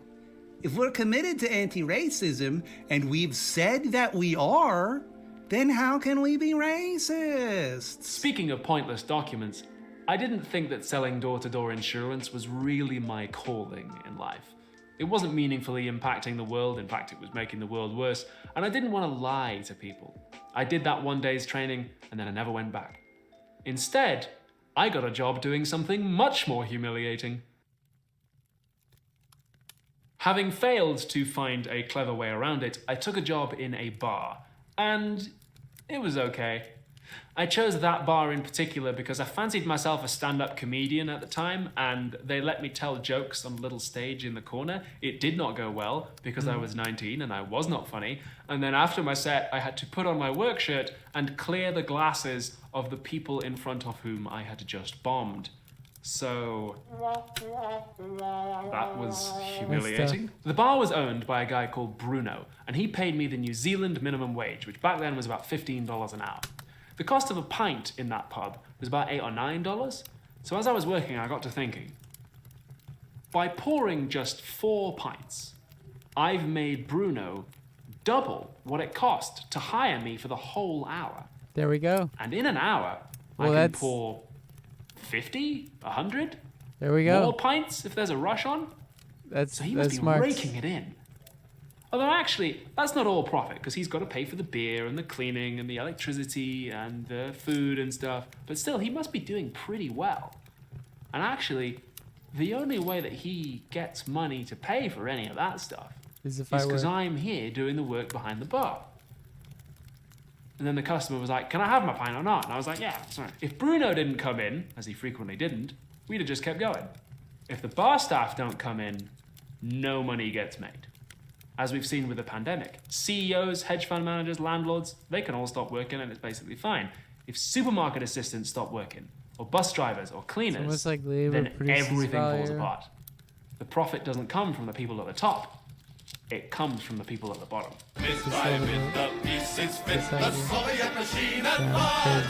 That job, working in the pub, was the first time it really struck me that there's a world of difference between somebody who works to produce something, like a pint or a chair or a microwave or a delicious can of fish soup, and the person who owns and then sells it. I had heard the term working class before, but that was the first time it really clicked. Like a lot of people, I thought class just had something to do with how much money you had, or where you went to school, or especially in the UK, what sort of an accent you've got. But working there, I was like, that stuff's mainly just aesthetic, isn't it? The real divide is between people who get money by owning stuff, like Bruno does, and people who don't own anything. Their labor. So all they have is their ability all cops to are work. bad. The image I had in my head of a working class job was like a man in a factory. But that's just because historically, men working in factories were easier to organize into unions, because they were already in one place. Even in Marx's time, there weren't actually that many people doing factory jobs compared to the number of boot polishers, cab drivers, nurses, teachers, sex workers, and so on. A lot of those jobs were historically done by women or people of color, and so they tended to just get overlooked, and they still are. I've heard people say today that we are all middle class now because the factory jobs have gone overseas. As if our Uber drivers and baristas and cleaners are all just invisible. Speaking of people who usually got overlooked, my co-workers were a pretty chill bunch, especially this one guy, Javier, who was the hardest working person I've ever met. He cleaned and stacked those glasses so fast it was a blur. It was like watching someone do Dragon Ball Z on crockery. He was from Brazil, I think, and he was working a minimum wage job in New Zealand to send money back to his family. I didn't ask how he ended up in that situation, but I felt kind of sorry for him, because the way the managers and the customers looked at him and spoke to him, compared to me, a white person with an English accent, was really obvious. What I came to realize is that he had to work that hard in order to be allowed to stay. And yet, cruelly, he would never be recognized for his hard work. The promise is that if you work hard, you can get ahead. But in Javier's case, that just wasn't going to happen. There wasn't a specific rule barring him from a promotion or a raise, but he just obviously wasn't going to get one. No matter how hard he worked, he was going to stay working class, maybe for the rest of his life. And presumably his children would too, which would affect their chances of being in the right room with the right people. Or The middle class is hard to integrate into a Marxist analysis. It's sort of a weird, and some of this relates to the sort of pyramidization of labor. That a lot more people have getting the right education to receive labor through wage stuff. Escape the poverty trap.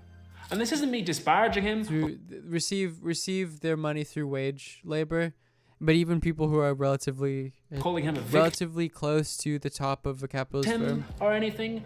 On the contrary, it gets sort of hard to make the traditional Marxist division. Legend and a damn good classy, but undoubtedly he was forced unfairly to live that way because he wasn't white, so that Bruno could make money off him. And Bruno wasn't a bad guy. He was actually kind of nice.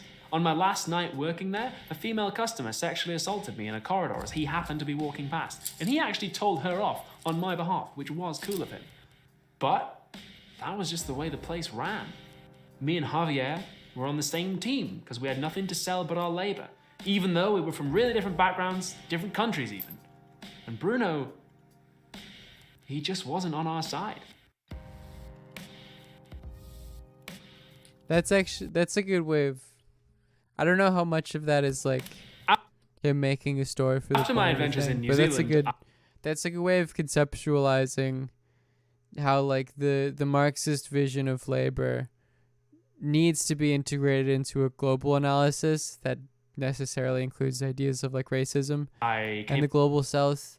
Back to the UK, which it's not surprising that Marx himself didn't think about as much. I got a first-class degree in philosophy from one of the best universities in the world. That's the way the book Settlers makes this point. And then I moved back to my hometown and got a job in a pub because economy. Should have done STEM instead of inventing all those extra genders. The manager, who I'll call Dave. Yeah, that's true. Another thing about the book Settlers. Another thing about the idea of the middle class is a large portion of the middle class is like one or two missed paychecks away from like literal homelessness. Was about 7 feet tall, jacked, and very accustomed to getting his own way. You know, one of those managers who likes to think that he's one of the gang but has no idea how intimidating he actually is. The chef was one of the biggest assholes I have ever met in my life. When talking to the female staff members, he had two modes: sexual harassment or shouting.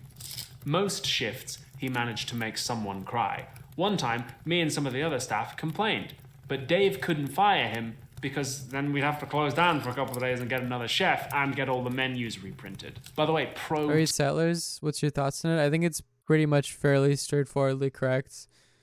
People talk up Settlers like it's making these really controversial statements, but I think it's just... Maybe there's some elements of it you could nitpick. If you ever go to an English pub for food, either get a burger or fish and chips, because they're... It's I know that like Charles Mills talks about this in the racial just about contract the only things that that like essentially are actually cooked on the premises. The Sunday... Back to Serbia with you, mate. That's the point, and I know that's like a troll, so this is not what you genuinely believe, but in the book Settlers is not arguing that every white person should go back to Europe. Sunday roast. He's saying that like the interests of like the white working class in a settler state far more coincide with the settler state and their sort of racial relation than they do coincide with the sort of global the elements of the settler state compared to the what's the term that's used the elements of the settler state that are subaltern arrive, and those in the global south, in which there's a clear material divide in which the white working class are on the side of the global north compared to those who are subaltern within a settler state in the global south. and those in the global south who are like workers, pre-cooked on etc. Friday night and was heated up in the microwave. The owner of the place, who I'll Subaltern are like indigenous people. It's generally black and indigenous people. That's what BIPOC comes from, and obviously that relationship in that setting is a complicated call one. Ebenezer Scrooge, was also But the general point that is made in the book Settlers is that typically the white working class ally with reaction to protect their position, their racial position of superiority against any potential proletarian movement, which I think is fairly true. Which isn't to say like if you're a white working class that you're useless or that you're canceled, or that it's not a moral argument. It's to say that is a general tendency of the white working class. I think historically it's a fairly straightforward argument. People like to moralize the argument, which is not the point of the argument. It's not a Marxist way of viewing the world. You can be white working class and have good politics and connect your like literal class position with elements of the settler state or subaltern, for instance. an asshole. He would come by maybe once a week, wave to the regulars, pull a couple of pints, Anyways, yeah, I think it's a then good find book. some excuse to steal the contents of the tip jar. He also had a security camera specifically to watch the staff on the till. And that got me thinking. If he wanted to steal the tips, there was nothing any of us could do.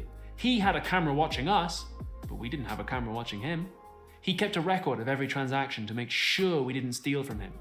But when he gave us our paychecks at the end of the month, we just had to trust that it was right. We didn't want to work with the chef, but we had to, because Scrooge, who didn't have to work with him, said that we did. When Dave gave us our shifts, we just had to trust that he hadn't booked us for illegally long working hours. The onus was on us to check the law and to try and persuade him to change it if he had. I used to dread going into work in that place. The powerlessness made me feel humiliated, less than a human being. I felt sorry for my co-workers. I felt sorry for anyone who had to do a job like that. I even felt a little bit sorry for Dave, who was ostensibly on our side, but had been turned into a lapdog for a man who would surely sack him the second he stopped being profitable. I felt sorry for the millions of people for whom that job would have been a godsend, but who would be left to die in the streets because the Scrooges of the world couldn't find a way to squeeze money out of them. Over time, I stopped feeling sorry for anyone. And I just resented everybody in there, including myself, both for landing in the job and for not being tough enough to hack it. When I looked at the TV and I saw people talking about freedom and democracy and choices, I got angry because I felt it was just a bad joke. Work makes a mockery of freedom. The official line is that we all have rights and live in a democracy. Other unfortunates who aren't free like we are have to live in police states.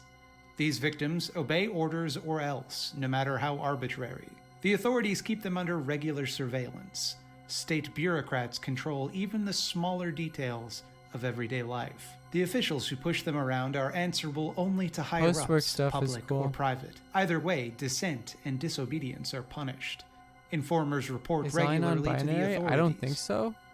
All this is supposed to be a very bad thing, and so it is, although it is nothing but a description of the modern workplace. But I don't like to be negative. I thought that before I painted my face in Joker makeup, We routed the conservatives in the last election. I'm confused by What that. did- Are you referring to the American 2020 election? the cash register, I should try and think about it from Scrooge's position. It doesn't Wasn't sound he like doing me a what favor by happens. giving me a job? Hell, didn't I literally walk in there and ask for one? Wasn't I technically free to leave at any time? Was it possible that I resented him more for his success than the control he had over me? Would I feel better if I just worked really hard? And then I'd be able to go home at the end of the day feeling proud that I had made the customers really happy.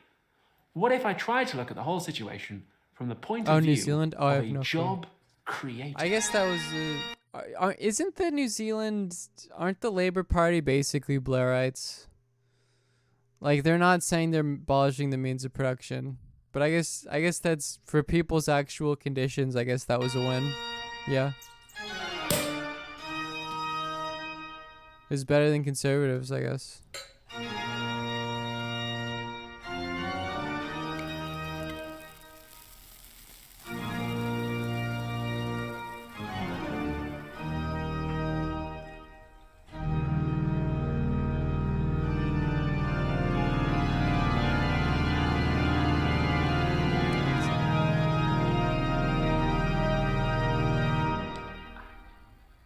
Hola, amigos!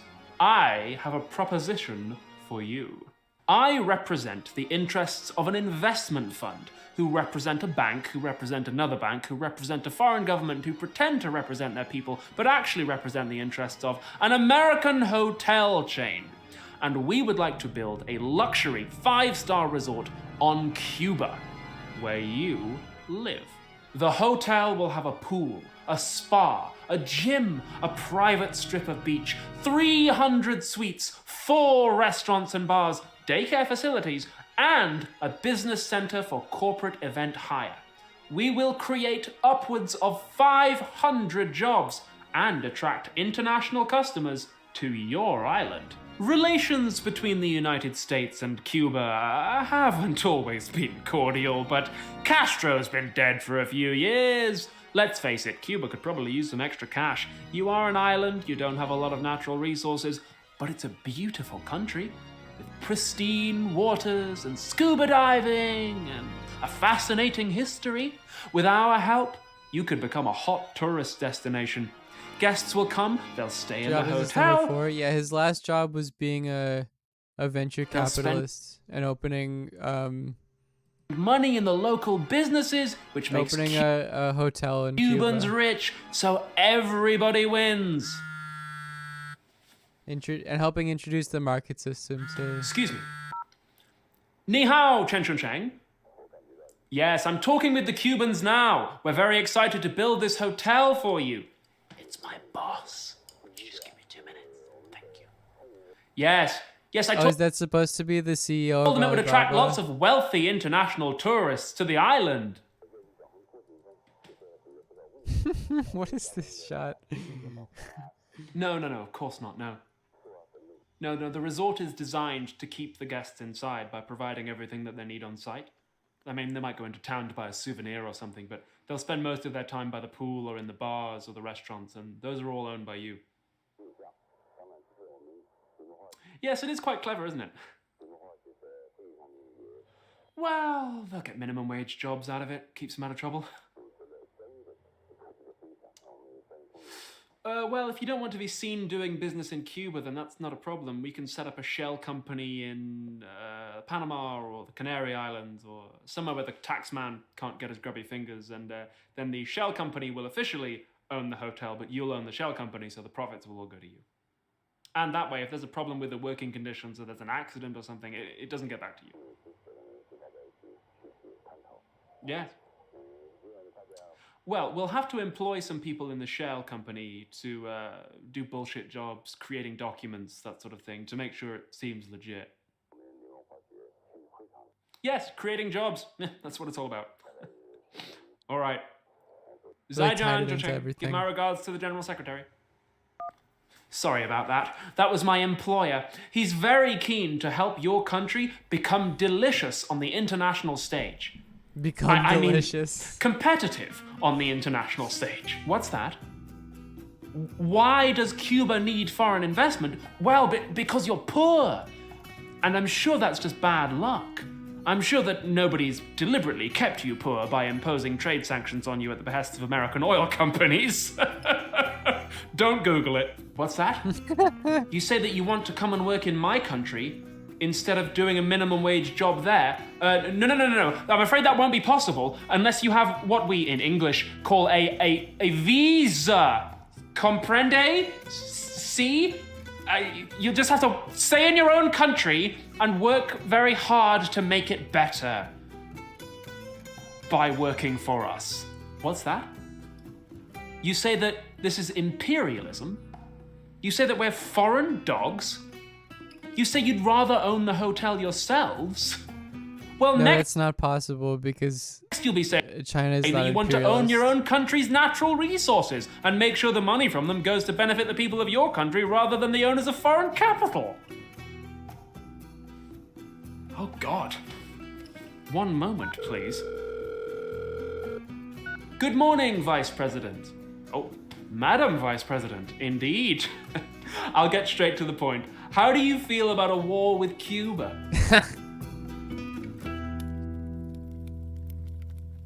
I did try. But working in that pub, it kind of felt like the whole enterprise was more about keeping me under control than putting money in my pocket.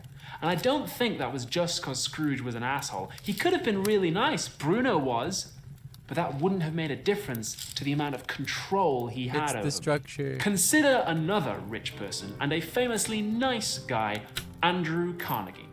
Carnegie was a Scottish immigrant to the United States who eventually became the richest man in the country. By today's standards, he was a multi-billionaire, and he was also, fun fact, the real-life inspiration for the character of That's Scrooge amazing. McDuck. I'm not making that up. Carnegie wrote an essay in 1889 called The Gospel of Wealth, which is one of the most influential bits of philosophy I think I've ever read in my life. I've been hearing these arguments almost verbatim since I was born. The idea that the best way to help poor people is to give them a job as a ladder out of poverty. That's Carnegie. The idea that socialists are just lazy and they resent rich people for their success. That's Carnegie. Wow, The idea that wealth is created not by labor, trendsetter. but by the organization and intelligence of the people at the top. That's Carnegie. The idea that giving aid directly to the poor will make them dependent and hurt them more in the long run. That's Carnegie. Skiing down a mountain of gold coins and making Christmas trees out of dollar bills.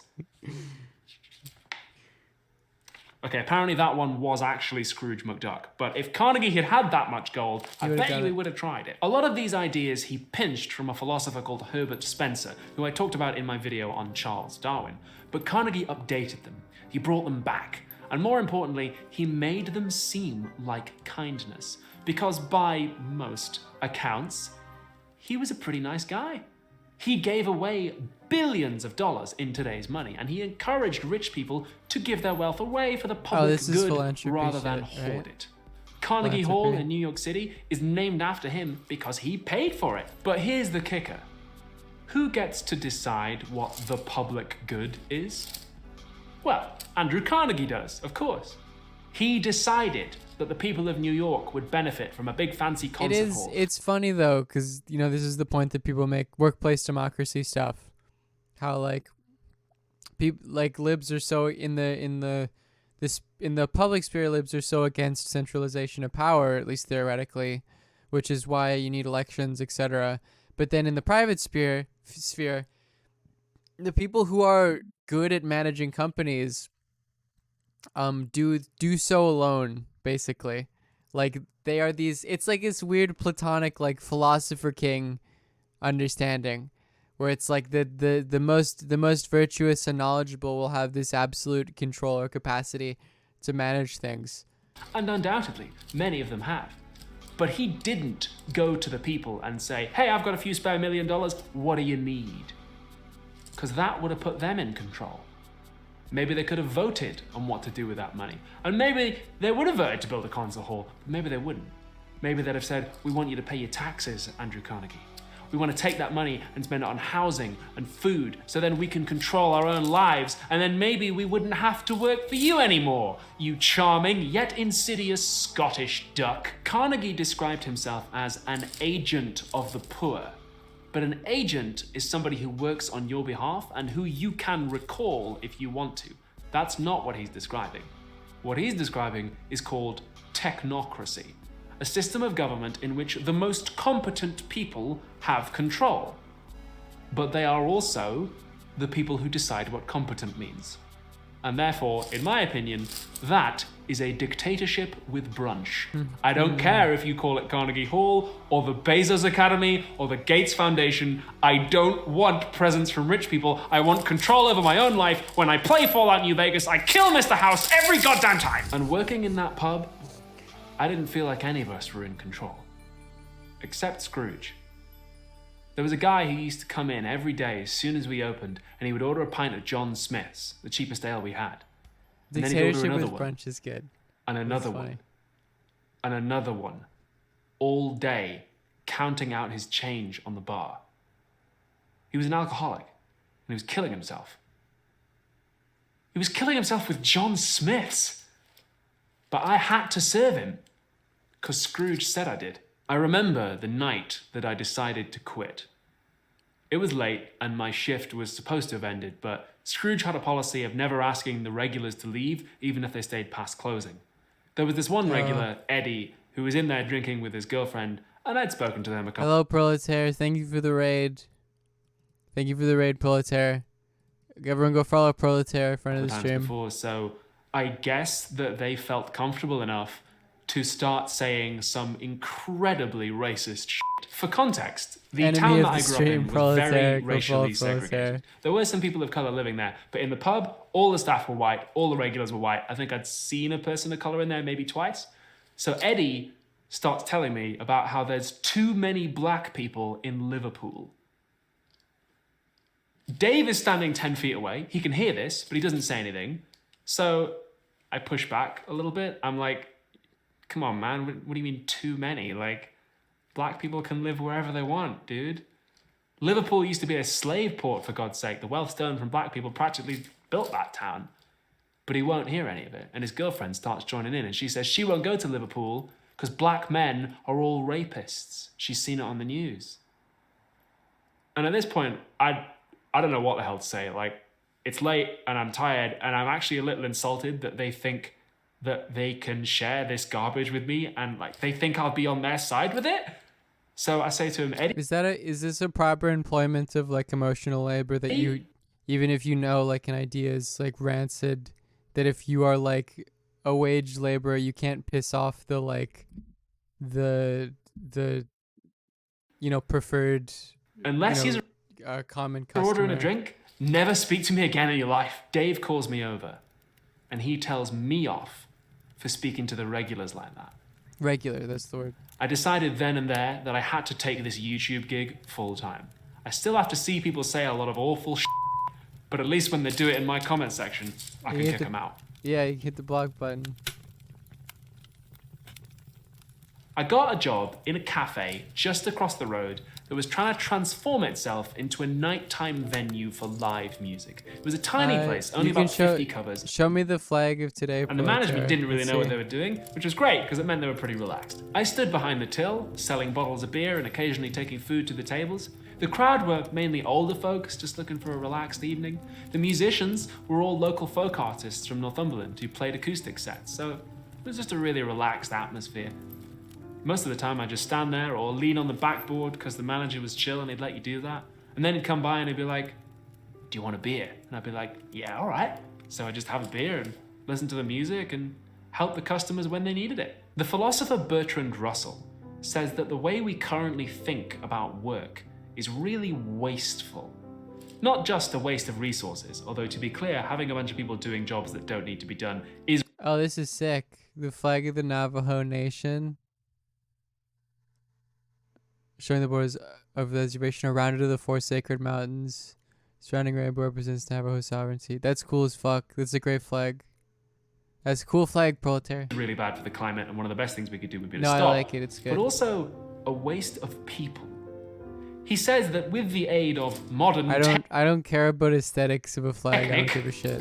we could produce the things that humanity needs to survive in far fewer hours than we currently work. Anti-work Just builds, imagine what Bertrand you Russell. could do if you worked 4 hours a day instead of 8.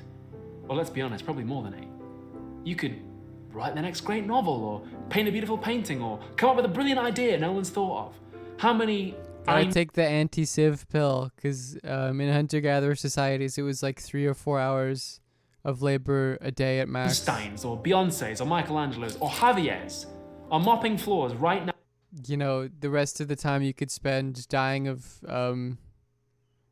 childbirth or something. Now in office buildings where other people get paid obscene amounts to do stuff that doesn't even need to be done. Or maybe you wouldn't do any of that stuff. maybe you just play video games and Never forgive Bertrand Russell for ushering in the linguistic turn. Honestly, rest understandable. more deeply than you've ever rested in your life. And then after a few months of rest, I bet you get bored. The last flag Liv said was cool is the Nazbol flag. The Limanov flag is cool. It's the one with the grenade on it. That's a cool flag. I'm sorry. Try and do something. But the point is, you'd be in control. I'm sorry for appreciating a flag's aesthetic value. Of your own life. You can. Proletaire is willing for an ounce of clout to sully the name of enjoying flags, the one thing that he is supposed to believe. Make fish soup If he can and own stink me. up your flat whenever you want. One thing Graeber thinks might help is universal basic income, or UBI. That's where people get paid. It's a good flag, all right, bitch. And that's it. Where you get paid. You just get paid every month an amount of money that's enough to live on, but not like obscene amounts. And then, if you want more money, you can choose to get a job. One thing people often say against this is that nobody would become a supermarket assistant or a toilet cleaner if they didn't have to. And that's always seemed kind of weird to me. That seems like a tacit acknowledgement of the fact. Yeah, like there are awful jobs and they're terrible, but we are going to force someone That to the do jobs that really need to be done don't get paid enough to make them worth doing, and that a lot of the economy actually requires coercion in order to work. I'm like, well, it's a good thing I bought all this Joker makeup. At the moment, there is an at best indirect relationship between what humanity wants and needs and what most people spend most of their time doing. So why not give everyone a choice about whether or not they want a job and let the free market decide which jobs actually need to be done? Unless all that stuff about choices and free markets is just bullshit designed to keep you working. I won't get into the details of how UBI might work today, because I've found that when I discuss an actual policy idea in a video, people tend to think the video is essentially about arguing for that policy. And then a bunch of earnest, well-meaning people make reply videos to me that I'm afraid I don't watch, in which they presumably own me with facts and logic. But I'm not trying to write policy. What I do hope I've done is demystify the world Well, of then work. what's the point of doing anything if you can't translate it to a narrow, socially democratic policy position? Then why even fucking exercise your brain to think about politics? A little bit. This is a totally not bleak view of the world. And maybe shown you that people like Javier where there is anything possible besides the very narrow socially democratic from systems different countries who speak different languages even can exercised be in on the the last same couple hundred team years. as you.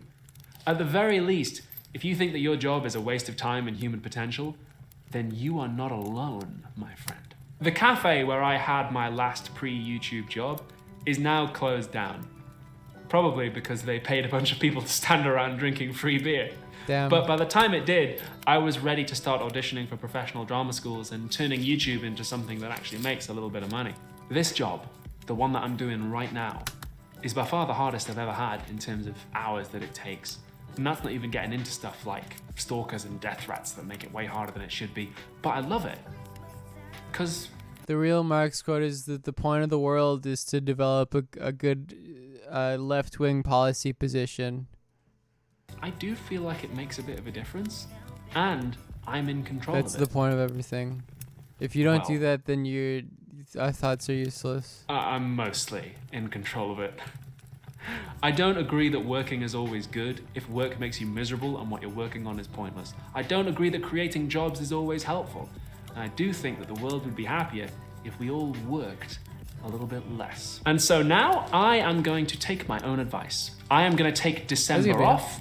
Philosophy Tube will return in early 2021 with a new look. If you celebrate Christmas, then I hope that you keep Christmas well. I'm confused by And in that the words because of Charles doesn't Dickens, he makes a video like every month and a half. this video was sponsored by But, you know, Skillshare. take it off, King. King, Ollie's not non-binary, right? Someone asked me if they were. I don't think they are. I don't remember hearing that. This is good. You should watch it. You should listen to Philosophy Tube. He's cis? Okay. Yeah, no, okay. He's cool. I think that's gonna be it for today. That was cool. I'll be live tomorrow again, 3 p.m. Pacific time. There's a stream going on that's for charity, and someone asked me to raid them, so I will raid them, which is Praxis, I guess. Yes, no, Nomos, yeah, I got it. The stream for a UK trans charity, awesome. So go give money. It's cool, it's good. And I'll see you tomorrow. Okay, goodbye. Don't forget to vote. Yeah.